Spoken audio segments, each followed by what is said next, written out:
Hello, and welcome to the Clio Dialogues, the podcast that links history with the present to help us better understand the world we live in today. I am your host, Jennifer Robin Terry. How did fans turn manga into a multi-billion-dollar industry? One dōjinshi fan-made comic at a time. I think you really can't understand manga without understanding and talking about dōjinshi. My guest today is Andrea Horbinski, author of Manga's First Century, How Creators and Fans Made Japanese Comics 1905 to 1989. She's a winner of the 2026 Will Eisner Comic Industry Award for Best Scholarly Work. It's so nice to see you. Thank you for joining me on the Clio Dialogues.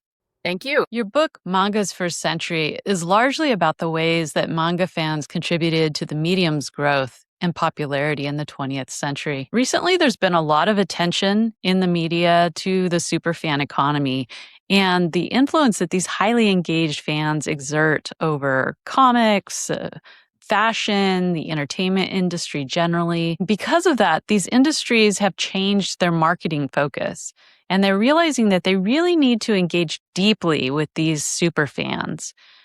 I'm wondering, before we dive into the history of manga, can you tell us what you have observed about manga superfans in the 21st century?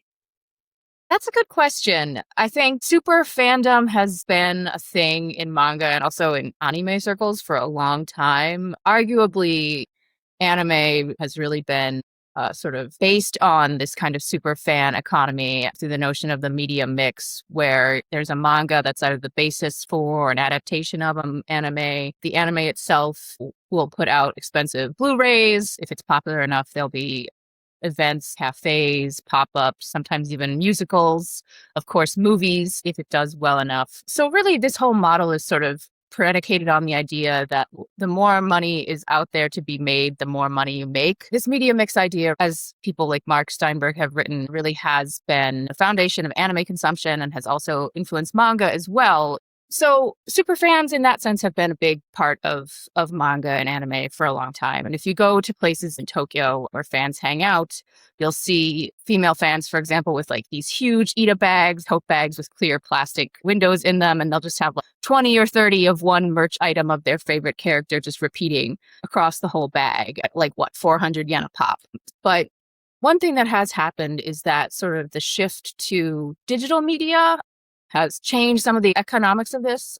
So manga sales in physical form are declining slowly but surely. Magazines have also been on a decline over the past sort of 20 years. Manga and anime are still trying to sort of chase that super fan money, chase the committed fan money. But yeah, it's gotten a little harder because of digital media for sure. So one thing they've done is sort of get more serious about looking abroad for more money, as well as finding ways to let people who don't live in Japan order merchandise from Japan, for example, whether that's directly through things like buying figures or sort of more indirectly, such as licensing anime to streaming companies or, working with streaming companies to produce original anime, stuff like that. So one thing they've done is sort of get more serious about looking abroad for more money, as well as finding ways to let people who don't live in Japan order merchandise from Japan, for example, whether that's directly through things like buying figures or sort of more indirectly, such as licensing anime to streaming companies or, working with streaming companies to produce original anime, stuff like that. In terms of catering to taste, that I think is actually one thing I talk about in the book, maybe, is that anime and manga in particular has been sort of better at that in some ways than a lot of sort of, US media companies, perhaps. Manga has seemed to have been better as an industry at following where people want to go more quickly. A lot of times media will categorize audiences as passive consumers, but your book counters that.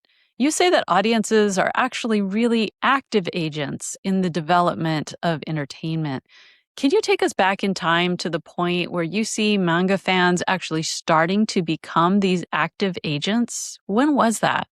That's a good question. I think a good spot to think of it as sort of a turning point is probably the 1930s. Manga started in 1905, roughly, and it was popular then, but it was solely political satire. It was really kind of aimed at adults, this sort of small tranche of people who were like highly literate and also highly engaged with politics. In the 20s, people start to create manga for children as well, as part of the creation of children as consumers in Japan at around the same time. Was part of growing commercialization. But in the 30s, you start to see both like this explosion of children's manga in children's magazines and then also outside of children's magazines as well. So one thing that happens is that Kodansha, which is then and now the biggest publisher in Japan, they have these 3 children's magazines, and one of them, Shonen Club, is the flagship that produces manga every month, and the most popular is Norakuro. It sold over 1 million copies in hardcover book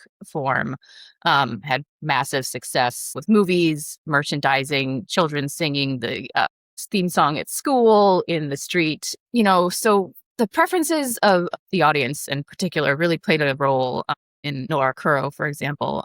At that point, it was normal for stories of manga to end after 1 year at most to keep things fresh.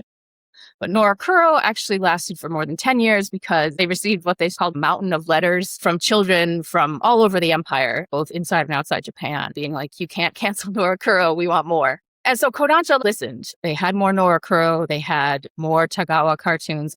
So really this expansion of children's manga was driven by child interest in a very direct way. And Akahon, manga aimed at children, these sort of fly-by-night parody works, also grew up to fill that insatiable need for more manga among children. And unfortunately, actually the popularity was what drew the attention of the censors in 1938. Government censors at the time saw manga not as promoting the values of the empire or militarism, which was sort of the charge against Norakuro in the post-war period. But they saw it as promoting consumerism and commercialism and encouraging children to be consumers and not good little imperial subjects.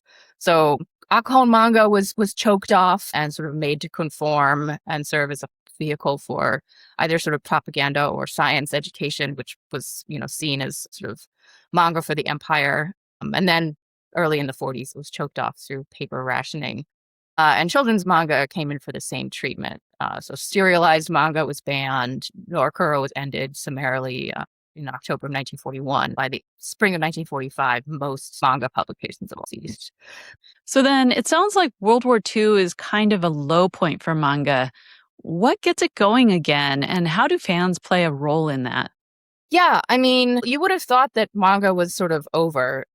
By July of 45, everybody has either died or been drafted or evacuated Tokyo in terms of the industry. But really, it came back extremely quickly. The first issue of Manga magazine in Osaka was dated September of 45. So, what brought it back was people wanting manga. There was the guy who went on to publish Garo magazine in the 60s. Him and his brother started selling manga in 16-page chunks. So they would tear magazines up and they would sell manga in these chunks in the black market in Asakusa. They started 2 days after the surrender. And in his memoir, he said people would see it on their table or their blanket, manga, and buy it immediately. Because there had been a hunger for manga during the war on the part of readers too. Tezuka Osamu talks about when he was a kid during the war and before. He had this huge manga library that his parents bought for him. And he started lending out books to other people at his school. They would all come over on Sunday to his house and read books. And this eventually got to the point where he wasn't bullied anymore because he was the manga lending library for the school. So he was that was the blessing of manga. I love that story in your book. Tell me about the appeal of manga. Why did people want to bring it back? The raison d'etre of manga and the justification was that it made people laugh. In the 30s, when people are trying to defend manga against censorship, they're trying to sort of differentiate manga from other forms of art and also trying and failing to argue to take manga seriously as fine art. They'll say, oh, manga makes people laugh. It helps people bear sort of the difficulties of modern life. Laughter was the justification. And that was seen as, a good thing, that it made people laugh, that it was humorous. And that was what people wanted after the surrender, for sure. Over the course of the 1950s, children's manga really sort of becomes like the mainstay of the medium and becomes more and more popular. Another thing that happened in the 50s, and this was because of Tezuka, was that, manga became not solely about laughter. And this deserves to be recognized. Like Tezuka is very famous as the god of manga. Most people, when they're asked, will say like, "Oh, he introduced cinematic motion into manga," which is not entirely untrue. He did break down the image into this sort of more movie-esque flow, but he didn't do that alone. At the same time, in the post-war period, people who had been animators by training entered manga because of labor strikes and ongoing labor disputes at the largest animation studio in Japan. And so they had already been practicing this animation style breakdown of motion. But Tezuka also really wanted manga to be about tragedy. He wanted it to encompass the full range of human emotion in stories. This was pretty radical. Honestly, at the time, he got a lot of flack for it from senior figures in the industry who thought that children's manga should be like bright and funny and cheerful and make children laugh, and that this was sufficient. But in the late 40s, he did a manga version of Crime and Punishment, which it's kind of a trip to read a version of Crime and Punishment in Tezuka's very 1930s-esque style. He also did a manga called The Mysterious Underground Men, which features this boy hero and also this rabbit character, Mimio. Mimio can talk and think like a human. It's not entirely clear like how that happens. Like some sources call Mimio a cyborg. And I'm like, this kind of seems like forced evolution. I don't know. Whatever. Mimio is this tragic figure who is not accepted among humans and ultimately dies this actually kind of Christ-like death. Children's manga protagonists had not ever died before. People found that like extremely shocking that Tezuka would kill off Mimio 2 pages from the end of the story. Tragedy, sort of a bad ending and a non-happy plot. Those were other things that sort of the Gekiga crowd, this group of younger creators who wanted to draw dramatic pictures is what Gekiga means, but they also meant it in a sense of like harsh. They had a lot of sort of noir plots, and in a lot of ways they sort of took Tezuka to like his logical extreme, this notion of it's okay to have a bad ending in manga. So these darker themes were embraced in the post-war period. Was that just with children's manga, or do you start to see more of a focus on adult manga during this time? Yeah, so this is a thing that was sort of a subject of controversy at the time. This is like the late 50s at this point. Gekiga really is sort of linked to the Kashihon book market, so rental book market. The Kashihon category, especially in Osaka, did give a lot of creators a way in, including these Gekiga types. But one thing that they were arguing in their sort of manifesto and their arguments for Gekiga was that they themselves were not children. They were like early 20s at this point. And they wanted to keep reading manga, but they didn't want to read socio-political satire that was geared at adults. And they didn't want to read children's manga. So they wanted to read dramatic stories that were aimed at adults in terms of subject matter. But because Kashihonya are so accessible to children, there's this persistent concern amongst educators, parents, sort of ban bad books activists.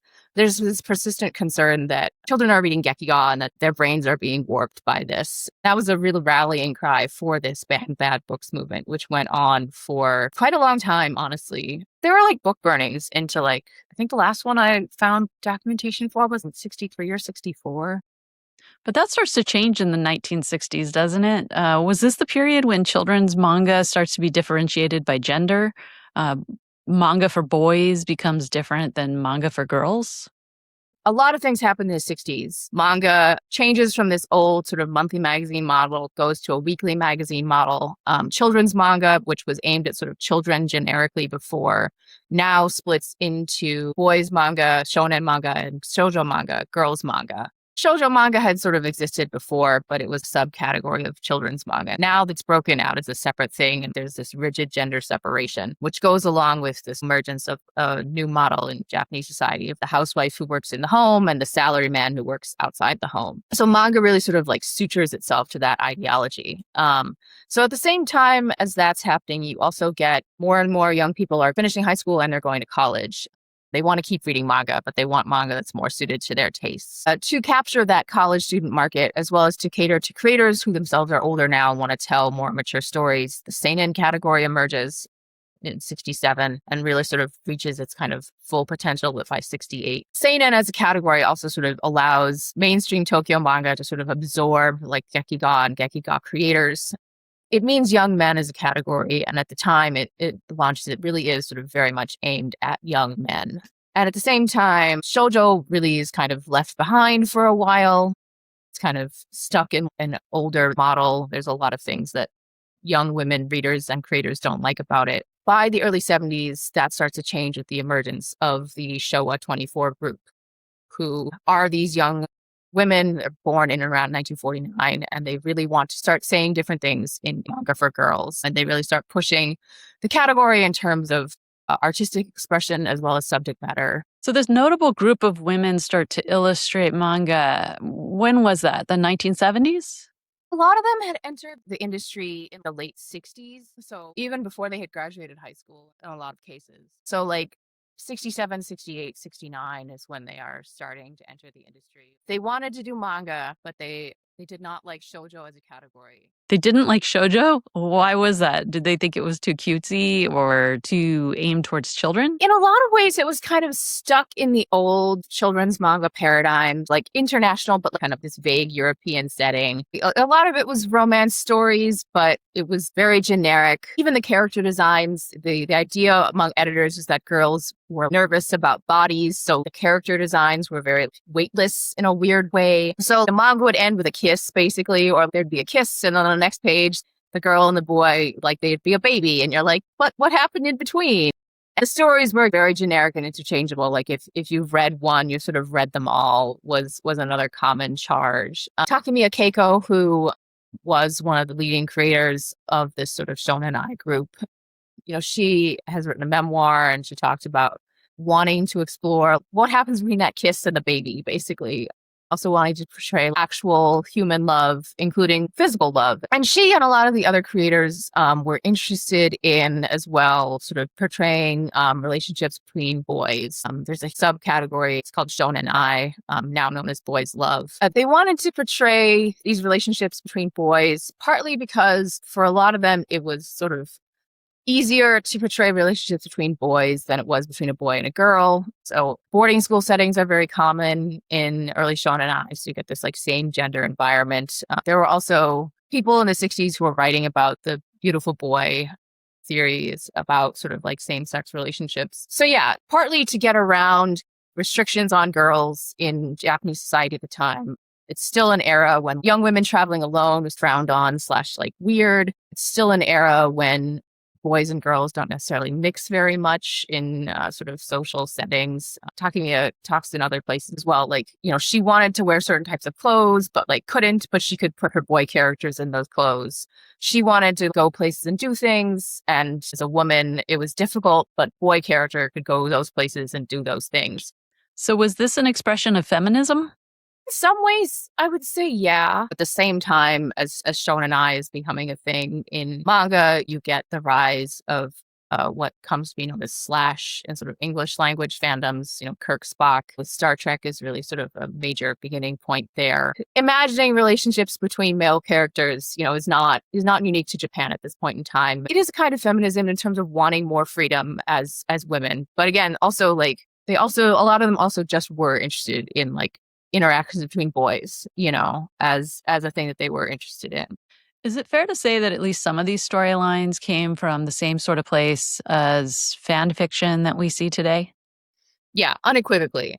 Unequivocally, for sure. As someone who's written a lot of that fan fiction. The other thing, too, is that part of the reason it was popular is that there are also, queer fans of manga who are reading it and see in these stories, sort of a new representation of people like them that they hadn't before. So they're not a majority, but they're definitely there. That reception was very important as time went on, both socially and in terms of manga as well, in terms of the emergence of boys love as a commercial category in the 90s, as well as kind of the semi-professional category in the 80s in like magazines that were on a submission model, and also dōjinshi through what became known as yaoi, which is kind of like shonen ai, but for established properties in some respects.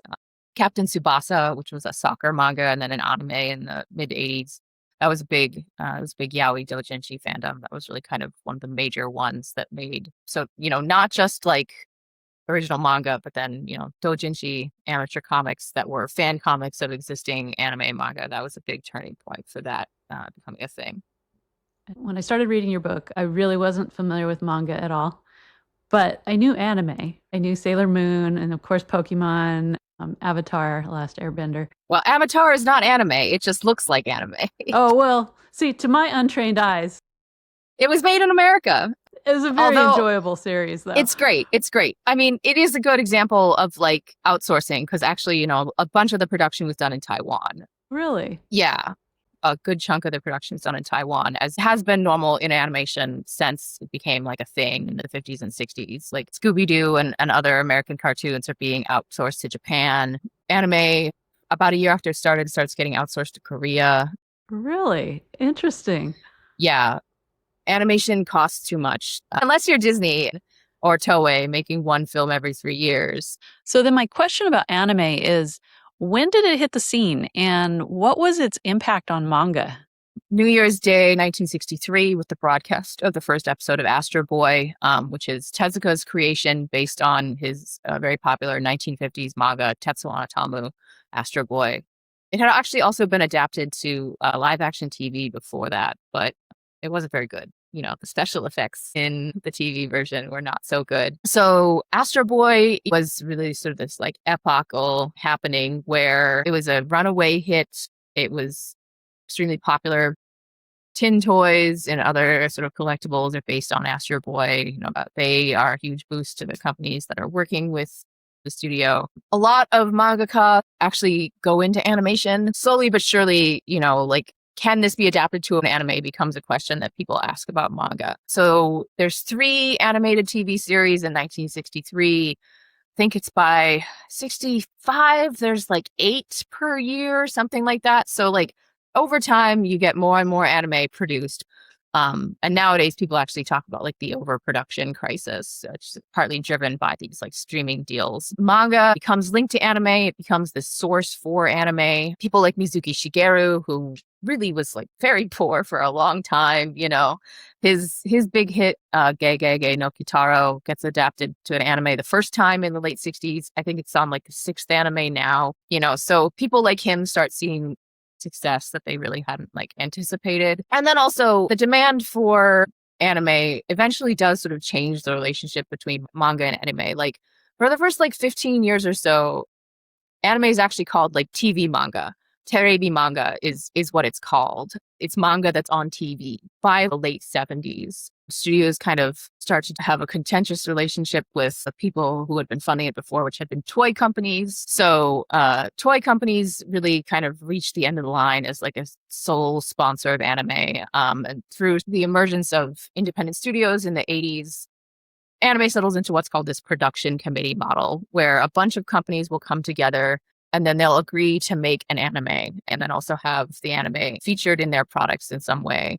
So toys, but different kinds of toys, and the toys are not driving the storyline. The toys are adapted from the storyline, the key difference. But by like the mid 80s, manga is not necessarily the place that anime always starts from anymore. Now it's kind of like, oh, it could be an anime first, and then we'll do an adaptation, adapting the manga, so that becomes not fixed. As part of this need for characters to be legible across media, the art style of manga changes pretty radically. To make things for anime purposes and for merchandising purposes, if you want the merch to look like the character, because if it doesn't, then like, what's the point? People aren't going to buy it. So you need a simplified character design. You need a simplified line in the character designs. Much less sketchy, like as in like actual like pen sketch, like much more sort of just decisive line work. The mainstream of manga art style really sort of changes in the 80s to accommodate that. And that's a big change. Manga looking more like anime. It wasn't a preordained development, but it does look more like anime. And that's a big reason why is this need for the characters to be able to be seen and be recognized no matter what medium they're in. So bringing it back to where we started, let's talk about conventions. That's where you really see the superfans. Tell me about Comiket. That was a major transition for manga fans, wasn't it? Can you tell me about that?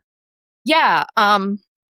So Comiket is short for Comic Market. It started in December of 75. It has been, and before the pandemic, it was the biggest fan event in the world. So the summer 2019 version had 750,000 attendees over 4 days. The Comic Market starts because people who are college students, super fans of manga, they're like in what they called circles. They're in these like manga fan groups. They are dissatisfied with what's called the Nihon Manga Taikai, the Japan Manga Convention, which was started in Tokyo in 72 and was really seen by its detractors as being too deferential to professional creators, not very interesting. I think it wasn't Yonezawa. It was one of his compatriots who was like, people didn't schlep all the way to Tokyo just to talk about Cyborg 009, which has maybe an unfair reputation for being a little boring. The Nihon Manga Taikai organizers banned people for sort of nebulous reasons, including some members of this group. They also didn't allow people to sell their zines, their dōjinshi. So the comic market people decided they would make an event where selling dōjinshi was the point. They said, dōjinshi are a means of communication between fans. Everybody is allowed to sell their dōjinshi.